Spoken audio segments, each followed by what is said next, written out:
ડભોઈ તાલુકાના સાઠોદ ગામે smart meter તોડી પાડવાની આપી ચીમકી। સાઠોદ ગ્રામ પંચાયત કચેરીએ ગ્રામજનો એકત્રિત થઈને વિરોધ કર્યો હતો અને કેટલીક જગ્યાએ તો મીટરોના નંબર પણ બદલાઈ ગયા છે, જેના કારણે લોકો મૂંઝવણમાં મુકાયા છે।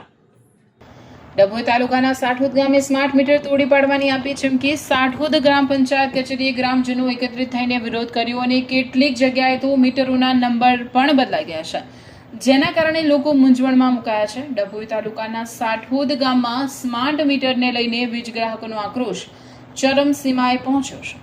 સાઠોદ ગ્રામજનો પંચાયત કચેરી એકત્રિત થઈને એમજી વિસલ મધ્ય ગુજરાત વીજ કંપની લિમિટેડ સામે ઉગ્ર વિરોધ નોંધાવ્યો છે અને સ્માર્ટ મીટર તોડી નાખવાની ગંભીર ચીમકી ઉચ્ચારી છે।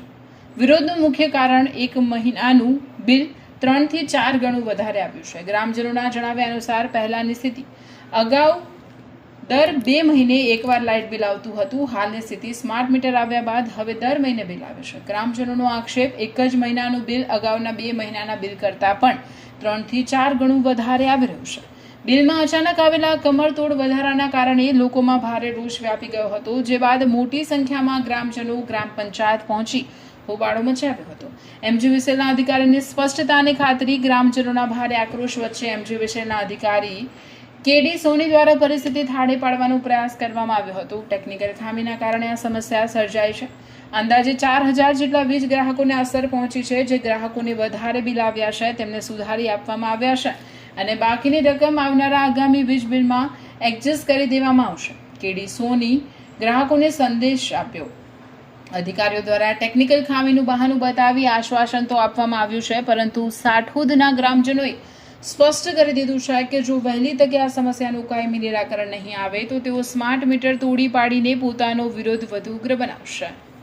ત્યારથી આ નવા મીટરો આવ્યા છે ત્યારથી લોકોના બિલોમાં ડબલ મીટરોનો ચાર્જ આવે છે। જૂના મીટરો લઈ ગયા પણ એને કોઈ ઇસ્યુ બનાવ્યો ને એને નવા મીટરો લાગ એમને લગાવી દીધા। એનો કોઈકના મીટરનો બીજાનો નંબર આવે, બીજા બાજુવાળાના નંબરનો મીટરનો રેટ આવે છે। મને આજે ખબર પડી 5 મહિના પછી મારા મીટરનો નંબર અલગ છે ને બાજુવાળાનો મીટરનો મારામાં આવે છે। આગલો મહિને મેં 2800 રૂપિયાનું ભર્યું, આ મહિને મેં 2800 રૂપિયાનું બિલ આવ્યું। આ કેવી રીતે બને એમ? કારણ કે 1 મહિનો તો અમે ઘર બંધ હતું તો કેટલું મીટર આવે? અને આવી કેટલાક જગ્યાએ ભૂલો થઈ છે ને જ્યાં જઈએ છીએ ઓફિસે એ લોકો સુધારી આપે છે, એટલે એમની ભૂલ છે કબૂલ્યું છે એમને। એનો મતલબ એવો થયો તો આવા કેટલા ગ્રાહકોના એ લોકોએ પૈસા ડમ્પ થયા હશે। રિટર્ન એમને કરવા જોઈએ। નાના મોટા ખેડૂતો મજૂરિયાત વર્ગના આવા 2500 3,000 બિલો મોકલે છે તે લોકો ક્યાંથી ભરવાના છે? જે લોકોના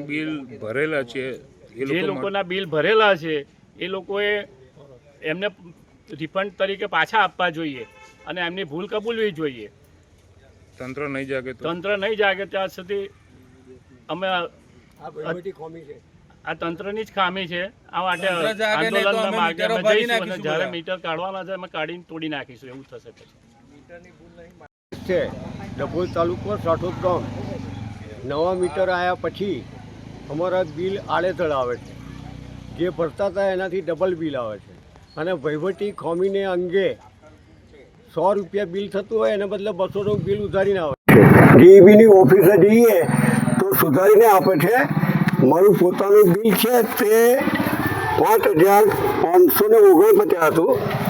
ઓફિસે ગયા પછી 3,150 થયું, જ્યાં એમની સાઈન હાથે છે। આ એનું છે। આટલી મોટી વહીવટી ખામી હોવા છતાં જે તે અધિકારીઓ એના તરફ ધ્યાન નથી આપતા, એ વાત 100% છે, બરાબર। અને સરકાર એવું કહે કે અમે પ્રજાના લાભમાં કરીએ છીએ। અમે તો એવું જોયું છે કે જય જોયો અને આયા પછી કશું કર્યું નથી। અમારે બુલેટ ટ્રેનની જરૂર નથી, અમારે જનતા ટ્રેનની જરૂર છે। અમારે એક્સપ્રેસ હાઈવેની જરૂર નથી, અમારે સામાન્ય રોડની જરૂર છે। અને આ મીટરના તાત્કાલિક નહીં તો મીટરો ભાગી કાઢવાનો પ્રોગ્રામ અમે 1 દિવસ કરવાના છે, જે જીબી ખબર આપીશું અને જે એમને એ ખબર બંદોબસ્ત કરવો હોય તે કરે। સામૂહિક રીતે બધા આખા ગામના મીટરો ભાગી કાઢવાના છે। આજ રોજ મધ્ય ગુજરાત વીજ કંપની લિમિટેડ ડભોઈ રૂરલ દ્વારા જૂન મહિનામાં જે ગ્રાહકોને લાઇટ બિલો આપવામાં આવ્યા છે એ ગ્રાહકોના રૂટ કોડ ચેન્જ થવાના હિસાબે એમના બિલોમાં ઇલેક્ટ્રિસિટી ડ્યુટી, જેને આપણે ઈડી તરીકે દર્શાવે છે, એમાં થોડીક ગણનામાં અચોકસાઈ થયેલી છે, જે બાબતની જાણ અમારા ધ્યાન ઉપર આવતા અમે આવા ગ્રાહકો કે જેઓની ઈડી ખરેખર ખોટી ગણાયેલી છે એવા આશરે 4000 ગ્રાહકોની ઈડી એ લોકોની અરજી આવે કે ના આવે એની પહેલાં સદર ઓફિસેથી સંપૂર્ણ રીતે જેટલી એમને મળવાપાત્ર છે એ બાદ આપીને નેક્સ્ટ બિલમાં એ લોકોનું કન્સિડરેશન કરેલું છે. જે કોઈ બિલમાં ઈડી ખોટી ગણાયેલી હોય એને ઓફિસે પણ આવવાની જરૂર નથી. નેક્સ્ટ બિલમાં એ ઓલરેડી તમારા ખાતામાં જમા જ થઈ જશે અને જે પણ હશે તે તમને નેક્સ્ટ બિલમાં પ્લસ માઇનસ કરી આપશે. એટલે આવા જે બિલ વધારાને લઈને કોઈ પણ જાતનું પેનિક લેવું નથી. આમાં